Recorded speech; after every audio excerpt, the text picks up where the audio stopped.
आदाब नाज़रीन, इस वक्त की खास खबरों में इस्तकबाल है आपका। मुल्क में कोरोना वायरस के मामले सामने आने के बाद सरकार हालात पर गहरी निगाह रखे हुए है। कई रियासतों में इसे लेकर अलर्ट जारी किया गया है। मरकजी वज़ीर सेहत डॉक्टर हर्षवर्धन ने पार्लियामेंट के दोनों ऐवानों में बयान देकर कोरोना वायरस से निपटने के सिलसिले में सरकार की तैयारियों के बारे में जानकारी दी।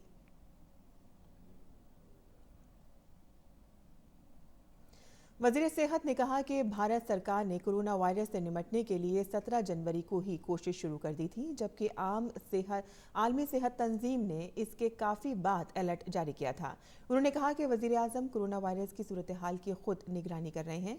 हर्षवर्धन ने कहा कि तेहरान में फंसे भारतीयों को निकालने के लिए भारत सरकार ईरान के राब्ते में है। और दिल्ली सरकार ने कोरोना वायरस की वजह से अहम फैसला लिया है। दिल्ली के वज़ीर तालीम मनीष सिसोदिया ने बताया कि दिल्ली के सभी प्राइमरी स्कूलों को 31 मार्च तक बंद करने का फैसला किया गया है। इनमें सरकारी, प्राइवेट, इमदाद याफ्ता, NDMC समेत सभी स्कूल शामिल हैं। कोरोना वायरस के ताल्लुक से सभी स्कूलों को एडवाइजरी जारी की गई है। और बरतानिया में कोरोना वायरस से पहली मौत का मामला सामने आया है। इंग्लैंड के चीफ मेडिकल अफसर ने एक मरीज के मौत की तस्दीक की है। ये मरीज रॉयल विक्शायर अस्पताल में दाखिल था। इंग्लैंड में कोरोना वायरस इन्फेक्शन के 25 नए मामले सामने आने के बाद मुल्क में कोविड-19 के मरीजों की तादाद 115 तक पहुंच गई है। और राज्यसभा के 2 साला इंतखाबात के लिए आज नोटिफिकेशन जारी किया जाएगा। ऐवान बाला की 55 नशिस्तों के लिए 26 मार्च को इंतखाबात होंगे, जिसमें 17 रियासतों की खाली नशिस्तों के लिए इंतखाब अमल में आएगा। नामजदगी का अमल 13 मार्च को होगा और पर्चों की जांच 16 मार्च को होगी।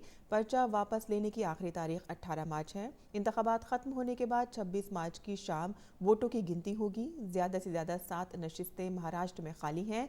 इसके बाद तमिलनाडु है, जहां से 6 रुकन मुंतखब होने हैं। इसके अलावा बिहार और मगरबी बंगाल से 5-5 और उड़ीसा, गुजरात और आंध्र प्रदेश से 4-4 मेंबरान पार्लियामेंट का इंतखाब होगा। इसके अलावा असम और राजस्थान और मध्य प्रदेश से 3-3 और तेलंगाना, हरियाणा, छत्तीसगढ़ और झारखंड से 2-2 नशिस्तों के लिए भी इंतखाब होंगे। इसके अलावा हिमाचल प्रदेश, मणिपुर और मेघालय से 1-1 रुकन मुंतखब किया जाएगा। मध्य प्रदेश में जारी सियासी रसाकशी के सबब कमलनाथ हुकूमत पर बहरान के बादल मंडलाते हुए नजर आ रहे हैं। कांग्रेस के 4 मेंबरान असेंबली गुज़िश्ता 3 रोज से लापता हैं। इनमें से एक हरदीप सिंह डांग ने कल असेंबली से अपना इस्तीफा असेंबली स्पीकर को भेज दिया। वहीं आधी रात को इस ड्रामे में एक और मोड़ उस वक्त आया कि जब बीजेपी के 3 मेंबरान असेंबली संजय पाठक, नारायण त्रिपाठी और शरद कौल ने वजीर आला कमलनाथ से मुलाकात की। ख्याल रहे कि 130 रुकनी असेंबली में कांग्रेस के पास 114 मेंबरान असेंबली हैं और उसे 4 आज़ाद, BSP के 2 और 1 समाजवादी पार्टी के मेंबर की भी हिमायत हासिल है। वहीं ऐवान में बीजेपी के 107 मेंबरान असेंबली हैं। RBI ने नकदी के बहरान से नबर्द आसमान निजी शोबे के येस बैंक के बोर्ड ऑफ डायरेक्टर्स को तहलील करते हुए एडमिनिस्ट्रेटर नामजद कर दिया है। इसके साथ ही RBI ने जुमेरात को बैंक के डिपोजिटर्स पर निकासी की हद समेत इस बैंक के कारोबार पर कई तरह की पाबंदियां भी लगा दी हैं। मरकजी बैंक ने आइंदा अहकामात तक बैंक के सारिफिन के लिए पैसा निकालने की हद 50,000 मुकर्रर की है। अब इस बैंक के सारिफिन आइंदा 1 माह में अपने खाते से 50,000 रुपये से ज़्यादा नहीं निकाल पाएंगे। हालांकि इलाज और मुआलजे, आला तालीम और शादी के खर्च और हंगामी सूरत हाल में इसमें रियायत दी जाएगी। यह हुक्म 5 मार्च 2020 से नाफिज हो गया है और फिलहाल ये 3 अप्रैल 2020 तक मौसर रहेगा।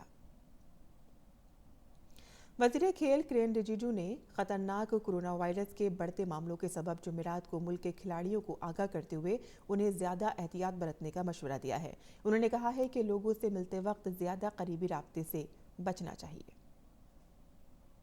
वहीं भारतीय तीरंदाजी एसोसिएशन AAI ने जुमेरात को कोरोना वायरस के सबब आइंदा एशिया कप आलमी रैंकिंग टूर्नामेंट से अपनी टीम को हटाने का फैसला किया है। और क्रिकेट का बहुत कम मुल्कों में खेला जाना इंडियन प्रीमियर लीग IPL के लिए खुश आइंद साबित हो सकता है, क्योंकि कोरोना वायरस के खतरे के बावजूद T20 लीग के तयशुदा वक्त पर ही शुरू होने की उम्मीद की जा रही है। इस वक्त की खास खबरों में फिलहाल इतना ही। इजाजत दीजिए। आदाब।